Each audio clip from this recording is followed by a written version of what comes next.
மோத்தா உன்னை பெத்தாலா இல்லை யானை கக்குச்சாடா? சொன்ன வாக்க காப்பாற்றணும். நீ ஒருத்தனுக்கு பிறந்தவனாடா.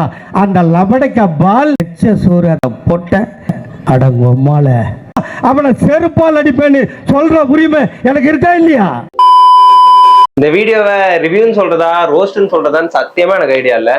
சங்கர் சார் மாதிரி ஒரு ஆளு பிரம்மாண்டமான ஒரு படம் எடுக்க முடியும், எந்திரன் மாதிரி பிரம்மாண்டமான ஒரு படம் எடுக்க முடியும்னு காமிச்சிட்டாரு. இந்த மாதிரி ஒரு கேவலமான மட்டமான குப்பை படம் எடுக்க முடியும்னு காமிச்சிட்டாரு. கர்மம் சார், இது கர்மம் இல்ல வருமம். என்னடா டயலாக் இது? ஆனா எனக்கு ஒண்ணு மட்டும் கிளியரா தெரியுதுங்க. இந்த ஏற்கை இருக்குல்ல, இந்த ஏற்கை வந்து படத்தை எடுக்காதன்னு சொல்லி சங்கர் சார்ட்ட சொல்லிச்சா இல்ல படத்தை பார்க்காத நம்ம கிட்ட சொல்லிச்சான்றது தெரியலங்க. ஆரம்பத்திலே பாத்தீங்கன்னா முதல் தடங்கள் சங்கருக்கு என்னது, ப்ரொடியூசர். ஃபர்ஸ்ட் தில்ராஜ் தான் இந்த படத்தை ப்ரொடியூஸ் பண்ண வேண்டியது. அப்புறம் ஒரு சில பிரச்சனைகள் காரணமா தில்ராஜ் இந்த படத்தை விட்டு விலகிட்டாரு. அதுக்கப்புறம் லைக்கா ப்ரொடியூஸ் பண்றேன்னு இறங்குனாங்க. இறங்கின உடனே ரெண்டாவது ஃபயர் ஆக்சிடென்ட், பல பேர் செத்துட்டாங்க. அப்புறம் இந்த படத்தை எடுக்க கூடாதுன்னு நிறுத்தி வச்சிருந்தாங்க. அதே மீறி நம்ம சங்கர் படத்தை எடுக்க ஸ்டார்ட் பண்ணா உடனே கொரோனான்னு ஒரு லாக்டவுனை போட்டு விட்டாங்க. ஒரு மனுஷன் எதையாவது பண்ணி முன்னுக்கு வரலாம்னு பார்த்தா கால் வைக்கிற இடமெல்லாம் கண்ணி விடி வைக்கிறாங்களே. ஆனா இவர் ஒரு இன்டர்வியூ கொடுத்திருந்தாரு. அதுல என்ன சொல்லியிருந்தாருன்னா, இந்த 6 மாசம் கேப் எனக்கு ரொம்பவே யூஸ்ஃபுல்லா இருந்துச்சு. நான் இந்தியன் 2 படத்தோட மொத்த ஸ்கிரிப்டையும் எழுதி முடிச்சிட்டேன். அதனால என்னால அடுத்த படத்துல ஈஸியா கான்சென்ட்ரேட் பண்ண முடிஞ்சுச்சு அப்படின்னு சொல்லியிருந்தாரு. சரி, போய் தொலையுது.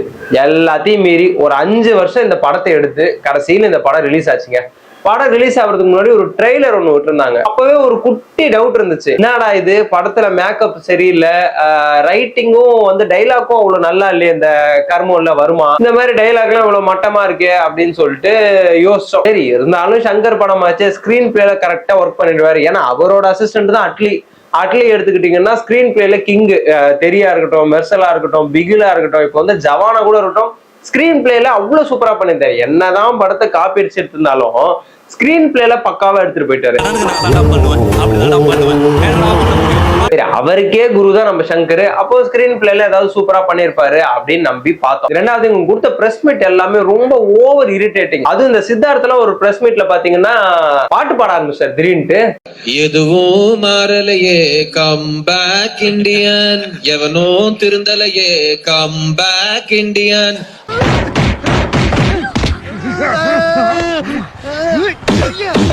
பார்க்கிங் டாக்ஸ் யூடியூப் சேனல் வச்சு நடத்துற 4 ஃப்ரெண்ட்ஸ் தமிழ்நாட்டுல நடக்கிற எல்லா தப்பையும் இவங்க தட்டி கேட்கிறாங்களாம்.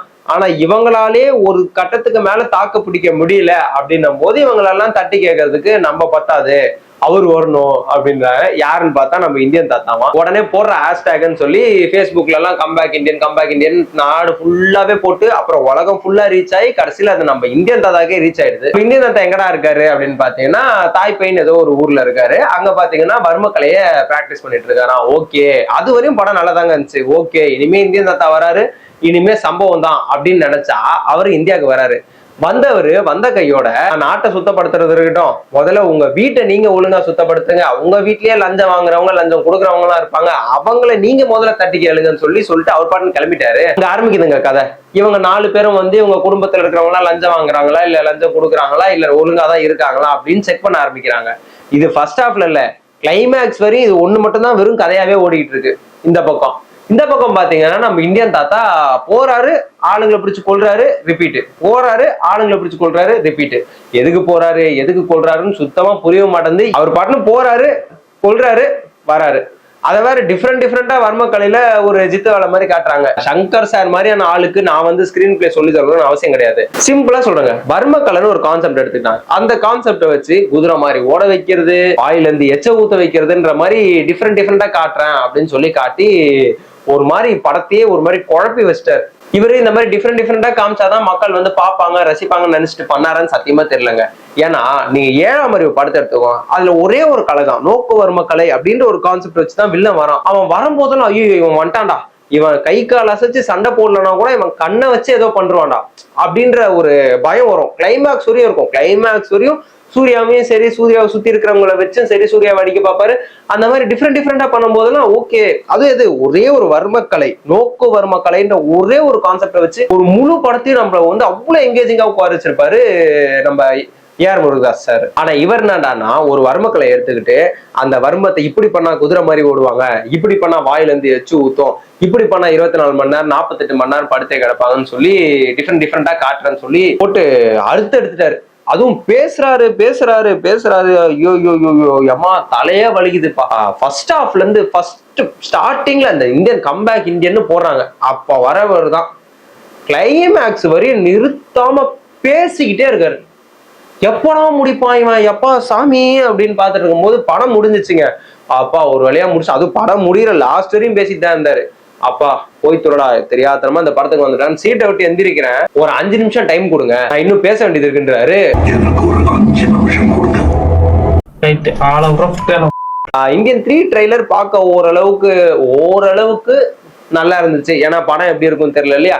ஆனா இதுல வந்து இவருக்கு ஒரு அப்பா இருக்காருன்னு சொல்லி எங்க அப்பா சுதந்திரத்துக்கு போறாரு அது தெரியுமான்னு சொல்லி அதுல ஒரு பிளாஷ்பேக் வைக்க போறாங்க. அதுலதான் காஜல் அகர்வால் வரப்போறாங்க போல இருக்கு. படத்தோட தோல்விக்கு என்ன காரணம் அப்படின்னா வந்து மக்களோட சுத்தமா கனெக்டே ஆகணுங்க. தியேட்டர்ல உட்கார்ந்துருக்கணும், ஐயோ எப்படா படத்தை முடிப்பாங்க, பேசிக்கிட்டே இருக்கான். சங்கர் படம்னாலே ஒரு 3 மணி நேரம் ஒரு படத்தை எடுத்து வைப்பாருன்றது தெரியும். ஆனா ஒரு படத்தை எடுத்துக்கிட்டா ஃபர்ஸ்ட் சீன்ல இருந்து லாஸ்ட் சீன் வரையும் நமக்கு டைம் போறதே தெரியாது. அந்த 3 மணி நேரம் அது போறதே தெரியாது. அவ்வளவு கிறிஸ்ப் அண்ட் கிளீனா இருக்கும் எடிட்டிங்லாம்.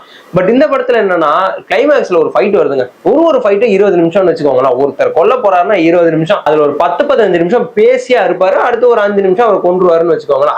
5 நிமிஷம் வந்து அதாவது அந்த கிமிக்ஸ் மாதிரி, அந்த குதிரை மாதிரி ஓட வைக்கிறது, வாயில இருந்து ஊத்து வைக்கிறது, அந்த மாதிரி 42 மணி நேரம் படுத்த மாதிரி வைக்கிறதுன்ற மாதிரி ஏதாவது கிமிக்ஸ் காட்டி அதை பாட வைக்கிறதுன்னு ஒரு கொடுமை வேற பண்ணியிருந்தாங்க. அதை விடுங்க, அதெல்லாம் எப்படி முடியும்னு எனக்கு சத்தியமா தெரியலங்க. இந்த மாதிரி வந்து கிமிக்ஸ் எல்லாம் ஒரு 5 நிமிஷம் காட்டி, அதாவது 20 நிமிஷம் ஒரு ஃபைட்டு 20 நிமிஷம், அதுவும் கிளைமேக்ஸ்ல ஒரு ஃபைட் வருது, எப்பா சாமி 25 நிமிஷங்க. ஒரு பைக் எடுக்கிறாரு, அது வந்து எலக்ட்ரிக் பைக், அதாவது காலிலே அதாவது நின்றுட்டு போற மாதிரி ஒரு சக்கரங்க. அது எந்த ஊர்ல கண்டுபிடிச்சாங்கன்னு தெரியல. அந்த மாதிரி இருந்தா நம்ம பைக்குக்காரருக்கு பதில் அதை வாங்கி ஓட்டிடலாம் போற. ஏன்னா அவர் காலையில ஆரம்பிச்சாரு, நைட் வரையும் அந்த பைக்கை வச்சு ஓட்டிட்டு இருக்காரு. அது எலக்ட்ரிக் பைக் தான், ஆனா பேட்டரியே நிக்கலங்க. நம்ம எல்லாம் ஒரு எலக்ட்ரிக் ஸ்கூட்டி எடுத்தோம்னா ஃபுல் சார்ஜ் போட்டா கூட 120 கிலோமீட்டர் கூட முழுசா ஓட மாட்டேங்குது. சென்னையே ஃபுல்லா சுத்தி வந்திருப்பாரு போல, அந்த பைக் எங்கேயுமே நிக்கல.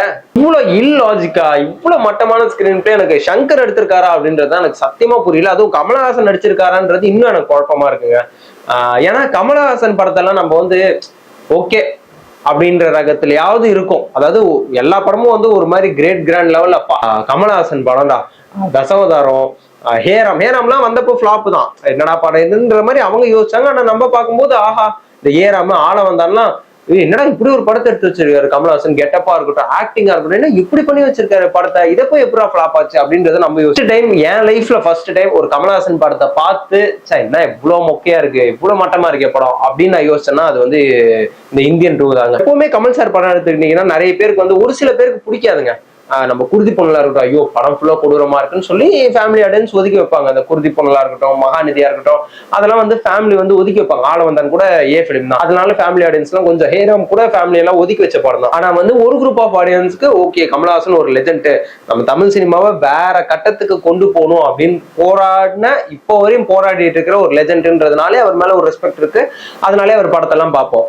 ஆனா இந்த படத்தை எடுத்துக்கிட்டோம்னா இது கமலஹாசன் நடிச்சாரான்னு தெரியலங்க, சத்தியமா தெரியல. அவ்வளவு மேக்கப்ல அவ்வளவு ஒஸ்ட்டுங்க. மேக்கப்லாம் அவரு நீங்க இந்தியன் இது தசவதாரம் பார்த்திருப்பீங்க, அப்படி போட்டிருப்பாரு மேக்கப்லாம். அவ்வளவு அந்த 10 கெட்டப்பும் ஆளே அடையாளம் தெரியாத அளவுக்கு இருக்கும். ஒரு கேரக்டர் நம்ம மனசுல நிற்கும். இதுல என்னடான்னா வயசான கெட்டப்பு, அந்த கெட்டப்பே மொக்க, அந்த ப்ராஸ்தட்டிக் மேக்கப்பே அவ்வளவு கேவலமா இருக்கு.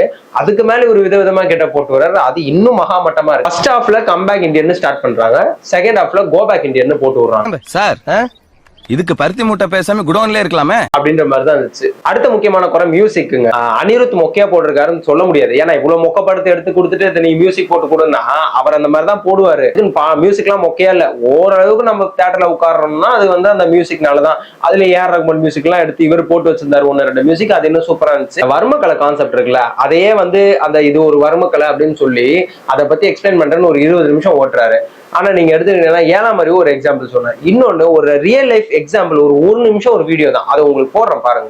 வீடியோல பாத்தீங்கன்னா இவர் வந்து ஒரு பேப்பரை கையாலே எப்படி கட் பண்றது அப்படின்றத வந்து அவர் ஸ்டூடெண்ட்டுக்கு எக்ஸ்பிளைன் பண்றாரு. இந்த டெக்னிக்கை அதுக்கப்புறம் அந்த ஸ்டூடெண்ட் பர்ஃபார்ம் பண்ணும்போது அந்த பேப்பர் கிழியுது. அதாவது இந்த பேப்பருக்கு பதில் மனுஷனோட ஸ்கின்னை வச்சு பாருங்க, அப்போ மனுஷனோட குடலே கிழிக்கிற அளவுக்கு கெப்பாசிட்டி இருக்கிறது இந்த டெக்னிக் அப்படின்றத இந்த பேப்பர் டெக்னிக்கை வச்சு நம்மளுக்கு அந்த தாத்தா எக்ஸ்பிளைன் பண்ணியிருக்காரு. இவர் எந்த ஒரு தாத்தான்னு தெரியல, அந்த தாத்தா நம்மளுக்கு எக்ஸ்பிளைன் பண்ணியிருக்காரு. அந்த மாதிரி ஏதாவது ஒரு டிஃப்ரெண்ட் டெக்னிக்ஸ். இப்போ 3 பேரை கொலை பண்றாரு படத்துல, 4 பேரை கொலை பண்றாருன்னு நினைக்கிறேன். அந்த 4 பேரையும் கொலை பண்ற இந்த டெக்னிக் யூஸ் பண்ணப்பா அப்படின்றத நம்மளுக்கு சிம்பிள் கிளியரா எக்ஸ்பிளைன் பண்ணிருக்கலாம். அதை விட்டு குதிரை மாதிரி ஓட வைக்கிறது, 24 மணி நேரம் 42 மணி நேரம் பாட்டு பாட வைக்கிறது, வாயில இருந்து எச்ச ஊத்த வைக்கிறது. அப்புறம் எஸ் ஏ சூர்யா ஒரு நடிப்பா இருக்குன்றது நம்ம எல்லாருக்குமே தெரியும். ஆனா அவர் இந்த படத்துல யூஸே பண்ணல. ஒரு 10 நிமிஷம் தான் வராரு. கேட்டா இந்தியன் 3ல தான் நான் ஃபுல்லா வருவேன் அப்படின்னு சொல்லியிருக்காரு. அது எந்த லட்சத்துல இருக்க போகுதுன்னு தெரியல. பாப்போம், அடுத்த லைனப்ஸாவது சங்கருக்கு ஒரு கம்பேக்கா இருக்கும் அப்படின்னு நான் யோசிக்கிறேன். இந்த இந்தியன் 3 இருக்கட்டும், நம்ம ராம் சரண் வச்சு ஒரு படம் இருக்கிற அதுவா இருக்கட்டும், அதெல்லாம் வந்து நம்ம சங்கர் சாருக்கு ஒரு கம்பேக்கா இருக்கா அப்படின்றத பார்ப்போம். ஏன்னா கமலஹாசனுக்கு கம்பேக்கே தேவையில்ல. அவர் எப்பவுமே என்ன, ஒரு படம் நல்லா இல்லைனாலும் இன்னொரு படம் நம்மளுக்கு எப்பவுமே எக்ஸ்பெக்டேஷன் ஜாஸ்தியா தான் இருக்கும். இந்த கல்கிலே பாருங்க, 10 நிமிஷம் தான் வந்திருப்பாரு மனுஷன், அப்படி பிச்சிருப்பாரு. அங்கேயும் டைலாக் தான், ஒரு 2 நிமிஷம் டைலாக் பேசி கிளைமேக்ஸ்ல முடிப்பாரு. அப்படியே புல் இருக்கும் நம்மளுக்குலாம், அப்படி இருக்கும் டைலாக்லாம். சோ அவருக்கு வந்து கம்பேக்ன்றது தேவையில்லை. அவர் எப்படி இருந்தாலும் அடுத்தடுத்த படம் நல்லாவே நடிச்சுட்டு போயிடுவாரு. அதுக்கப்புறம் சித்தார்த் எல்லாம் கம்பேக்ல கோ பேக்னு தான் மக்கள் இப்போ வரையும் சொல்லிட்டு இருக்காங்க. சோ சித்தார்த் எவ்வளவு நல்ல படம் நடிச்சாலும் மக்கள் கண்டிப்பா ஏத்துக்க போறது இல்லைன்றது எனக்கு கிளியரா தெரிஞ்சிச்சு. ஏன்னா சித்தா மாதிரி ஒரு படம் நடிச்சதுக்கு அப்புறம் சித்தார்த் மேல எல்லாருக்கும் ஒரு நல்ல அபிப்பிராயம் கிரியேட் ஆயிருக்கும் அப்படிதான் நினைச்சேன். பட் இப்போ வரையும் சித்தார்த் ஒரு ட்ரால் மெட்டீரியலா தான் இருக்காரு. அதுவும் அவர் கொடுக்குற பிரஸ் மீட்லாம் செம்ம இரிட்டேட்டா இருக்கு. பிரஸ் மீட்டா இருக்கட்டும், இன்டர்வியூவா இருக்கட்டும், இவன் வேற என்னன்னா போட்டு கழுத்து எடுத்துட்டு இருக்கான், கிரிஞ்சு அப்படின்ற மாதிரிதான் இருக்கு.